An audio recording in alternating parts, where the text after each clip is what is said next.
बहुत सारे सवाल थे। 3 से 4 दिन में बहुत सारे कमेंट्स आप लोगों के आए। आज मैं सीधे ओपन आप लोगों के साथ चर्चा करूंगा। आज रीट लेवल फेस्ट का भी एक रिजल्ट का फर्जी मैंने उसको शेयर कर दिया था, ठीक है। उस समय आइडिया नहीं लगा पाया कि ऐसा भी गलत हो सकता है क्या, क्योंकि जो उसमें मेरिट लिस्ट थी वो एकदम एग्जिट से लग रही थी। तो कई बार क्या होता है, हम ऐसे ही कुछ सूचनाएं होती हैं और हमें लगता है कि शायद सही थी, वो सूचना सही नहीं थी, क्योंकि माध्यमिक शिक्षा निदेशक जो है वो चेंज हो चुके हैं। कानाराम जो थे, गौरव अग्रवाल उनकी जगह आ चुके हैं। तो देखिए, इस प्रोसेसिंग की वजह से हो सकता है कल भी हो जाए, वरना 2-4 दिन में लेवल फर्स्ट की फाइनल रिजल्ट कट ऑफ आ जाएगी। जब भी आएगी ऑलरेडी सब प्रोसेस पूरी हो चुकी है।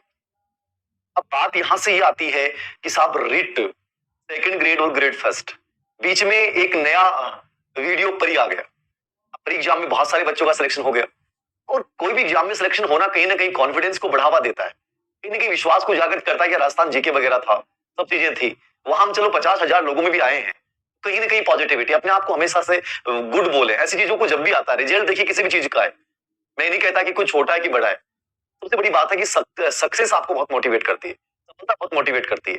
दो चीजें आपके सामने बन जाती हैं, क्या वीडियो परी में आपका रिजल्ट आया है, पॉजिटिव रिजल्ट आया है, क्या मेंस जुलाई में प्रस्तावित है, 7 से 9 जुलाई के आसपास मेरे कोडिंग प्रस्तावित है, तो क्या हमें सर वीडियो पे जाना चाहिए, या बीच में 23-24 जुलाई को रिट आ रही है, ग्रेड सेकंड का विज्ञापन आ चुका है, ग्रेड फर्स्ट का विज्ञापन कभी भी 1-2 दिन में कभी भी आपके सामने आ सकता है।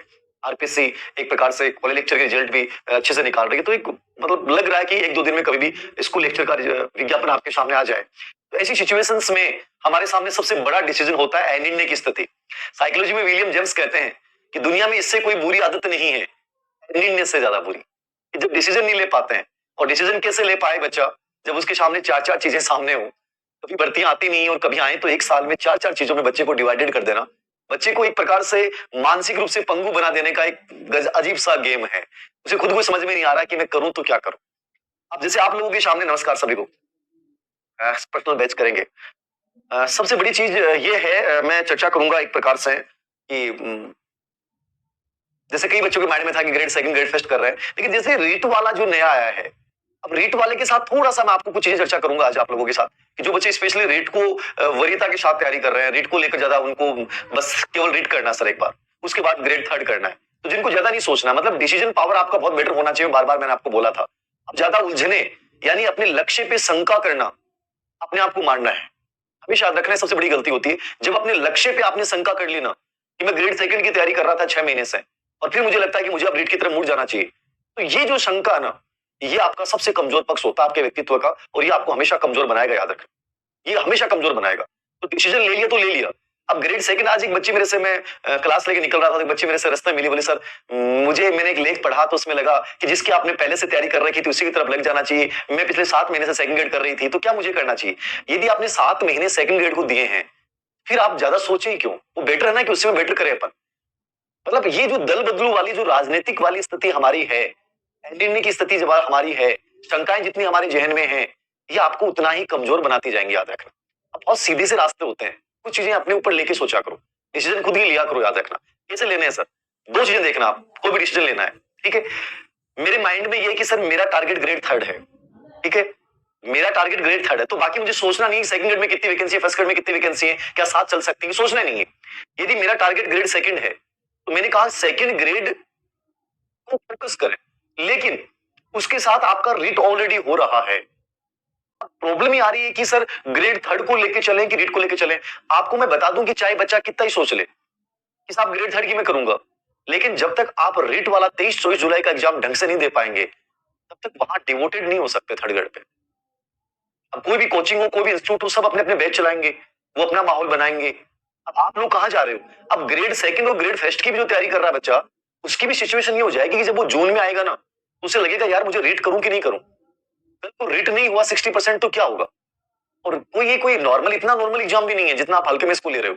तो पहली चीज आपको ये करनी है कि यदि मेरा ग्रेड थर्ड सिलेक्शन मेरा माइंड में है, तो मुझे केवल रीट को करना है। अब रीट को कैसे करना है? अब यहाँ भी इतने बड़े कंफ्यूजन है कि सर रीट में सिलेबस चेंज हो गया क्या? रीट का सिलेबस चेंज नहीं किया इन्होंने, इन्होंने केवल एसएसटी में कुछ टॉपिक हटाए हैं और कुछ जोड़े हैं।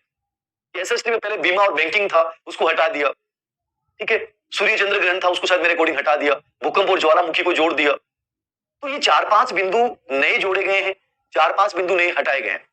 अब ये एसएसटी वाले बच्चों को थोड़ा सा माइंड में रखना है, तो मार्केट से कोई पुरानी गाइड ना खरीदे, और जरूरत भी नहीं है गाइड खरीदने की। अब इन्होंने एक नई चीज और बता दी कि साहब रीट 2022 में जो होने वाली है, जो 23-24 जुलाई को प्रस्तावित है, याद रखना, ये भी इन्होंने लिखा कि प्रस्तावित है, यदि सेंटर नहीं मिले तो हम आगे भी करवा सकते हैं। यानी पहली शंका पैदा कर दी है इन्होंने, ये शंकाएं पैदा कर रहे हैं, क्यों नहीं मिलेगा सेंटर? जुलाई में कौन से बड़ी एग्जाम्स है साहब? जुलाई में कौन से बोर्ड एग्जाम है, प्रैक्टिकल एग्जाम है, कौन से एग्जाम्स है? बता दो ना आप सेंटर। लेकिन चलो, इन्होंने जो भी गुंजाइश दी है, अपन तो ये मानते हैं 23-24 जुलाई को एग्जाम रीट का होगा। प्लस इन्होंने नीचे लिखा है कि जो पुस्तकें होंगी 2021 में जो आपने रीट दिया, उसमें आपने आरबीसी बोर्ड की 2019-20 की किताबें पढ़ी। अब इन्होंने लिख दिया कि साहब 21-22 की किताबें होंगी। अब 19-20 की किताबें और 21-22 की किताबें वो एकदम चेंज है। 21-22 में वो किताबें हैं जो वर्तमान में एनसीईआरटी लागू है। राजस्थान बोर्ड, एक तो ये कंफ्यूजन पालना बंद कर दो कि गुरुजी आरबीसी बोर्ड अलग है क्या, डिफरेंट है क्या? आरबीसी बोर्ड में वर्तमान में एनसीईआरटी है, आरबीसी बोर्ड में वर्तमान में एनसीईआरटी है, तो ज्यादा सोचना नहीं। प्लस बोर्ड ने क्लियर कर दिया कि 2021-22 की किताबें मुझे पढ़नी है, तो मुझे 21-22 की किताब पढ़नी है, तो बस 21-22 को पढ़ना अच्छे से। अब 21-22 की नई किताबें क्या है? इनमें कंटेंट के नाम पे बहुत कम विषय वस्तु है। आप ईमानदारी से यदि 10 से 20 दिन लेकर इन पुस्तक को लेकर, इनकी पीडीएफ्स को लेकर, आपने जो पहले से रीड के सब्जेक्ट के नोट्स तैयार कर रखे हैं, उनके साथ यदि उस कंटेंट को जोड़ लेते हैं, मैं कहता हूं आपका कॉन्फिडेंस बोलेगा साहब, ये बोलेगा। और आप लोग करना नहीं चाहते हैं। प्रॉब्लम ये, अपने आप को इतना हीन समझ रखा आप लोगों ने, अपने आकांक्षा स्तर को इतना कमजोर मान रखा आप लोगों ने, एक नई लाइन जोड़ते 21-22 की किताबें रीट के सब्जेक्ट आधारित पेपर का बेस रहेंगी। आप डर गए कि सर ये क्या है, कौन सी किताबें पढ़ें? एनसीईआरटी की जो नई किताबें हैं वो कंटेंट बेस्ड पेपर रहेगा, ये आरबीएसई बोर्ड बोल रहा है। तो लेकिन सर हमने 2019-20 को पढ़ रखा है, तो फिर क्या होगा? वो कोई नुकसान नहीं करेगा आपको, वो फायदेमंद है, उसको भी आपको पढ़ना है। लेकिन 21-22 की किताबों के जब कंटेंट को आप देखोगे और 19-20 की किताबों के नोट्स में जब आप उसको ऐड करोगे, मैं कहता हूं ईमानदारी से आपको मात्र 10 दिन लगेंगे, वो तैयार हो जाएगा आपका। एक टेंशन दूर होगी। मैंने दोनों किताबों को मिला के एक अच्छे से नोट्स तैयार कर लिए, वो मेरे थर्ड ग्रेड में भी काम आएंगे, साइकोलॉजी मेरे थर्ड ग्रेड में भी काम आ रही है, टीचिंग मेथड मेरे थर्ड ग्रेड में भी काम आ रहे हैं। मैं रीट एग्जाम बहुत अच्छे से और उत्साह के साथ देने जाऊं, एक टेंशन तो मिटी ना कम से कम। अब मैं फ्री होके ग्रेड थर्ड पे फोकस करता हूँ। ग्रेड सेकंड वाला बच्चा है, उसे सोचना ही नहीं है। अरे सबसे कम कंपटीशन आपका ग्रेड फर्स्ट का, सबसे कम कंपटीशन है, क्योंकि जनता ग्रेड थर्ड की ओर भाग रही है। हमें बड़ी चीजें आकर्षित करती हैं, हमेशा याद रखो, हमें बड़ी चीजें हमेशा आकर्षित करती हैं, याद रखना। अब यहाँ प्रॉब्लम ये आती है, सर आप में से बहुत से बच्चों का सवाल था कि सर वीडियो एग्जाम बीच में आ रही है, अब वीडियो की मुझे तैयारी करनी चाहिए कि नहीं करनी चाहिए? यदि मेरा मैथमेटिक्स मजबूत है, राजस्थान जीके मेरा बहुत स्ट्रॉन्ग है, तो क्या दिक्कत है? मैं वीडियो की तरफ जा सकता हूं। लेकिन मेरी परी हो गई, मान लीजिए ऐसे ही हो गई, लेकिन मैं इतना मजबूत नहीं हूं सर, तो वहां मुझे वीडियो के बारे में नहीं सोचना है, वहां मुझे ग्रेड सेकंड, ग्रेड थर्ड या ग्रेड फर्स्ट जो भी है, वहां मुझे ध्यान देना है। मैं उस विषय में कितना मजबूत हूं, ये आपसे अधिक कोई नहीं जानता, याद रखना। ये आपका सेल्फ कॉन्शियस है, आपकी आत्मचेतना है, और ये आप जानते हो आपके मेरिट्स क्या, आपके डिमेरिट्स क्या है, इससे अधिक कोई नहीं जान सकता है। लेकिन प्रॉब्लम ये है कि हम सब डरपोक लोग हैं, डरते बहुत जल्दी हैं, हारते बहुत जल्दी हैं। मैं कहानी पढ़ रहा था और वो कहानी यही थी, सर वॉइस नहीं आ रही, वॉइस तो आ रही होगी मेरे अकॉर्डिंग, शायद ये बच्चे जरूर बता रहे थे कि वॉइस में सर एक साइड दे दी आपने ईयरफोन लगा रखा और एक साइड वाला ही ऑन है, तो शायद एक में नहीं आ रही। अब यहाँ इसमें सिस्टम में कोई प्रॉब्लम हो सकती है, बाकी तो मेरे अकॉर्डिंग वॉइस आ रही है।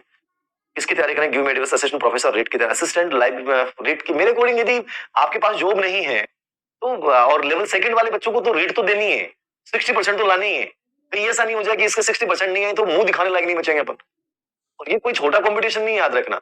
आप ये सोच लें कि हल्का हल्का कुछ नहीं होता साहब, 100 में से 60% लाना है, 10 डिवीजन वाले नंबर लेके आना है, तो कम तो नहीं है। तो मेरे अकॉर्डिंग ज्यादा इसको एकदम हल्के में नहीं लेना है, अच्छे से लेना भी है, और इसका नुकसान नहीं, फायदा होने वाला है। और सेकंड ग्रेड में भी सब्जेक्ट तो आपका तैयार हो ही रहा है, साइकोलॉजी आपकी तैयार हो ही रही है, तो ये दो पार्ट तो आपके रेट के साथ भी तैयार हो रहे हैं, तो कहीं ना कहीं बैलेंसिंग तो करना पड़ेगा साहब, मैनेज तो करना पड़ेगा। अब अपन कहीं अनावश्यक समय खराब कर रहे हैं तो वो गलत है।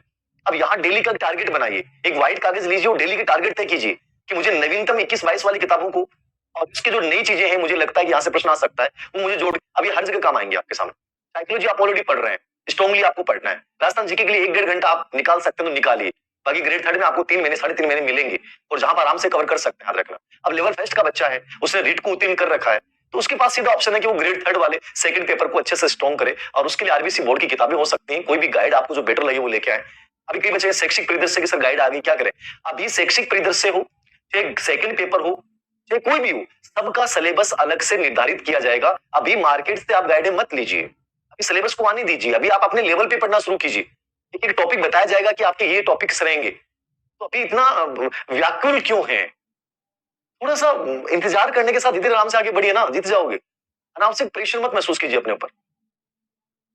सर सेकंड पेपर में वो 2 माह सेकंड ग्रेड समाज में तैयारी कर रहा हूँ, तो क्या मैं बीएड सेकंड ईयर में हूँ? बीएड सेकंड ईयर में हूँ तो आप वैलिड हैं, दिक्कत कहाँ पे है? 10 ग्रेड की वैकेंसी मैंने कहा 1 या 2 दिन में कभी भी विज्ञापन आ सकता है।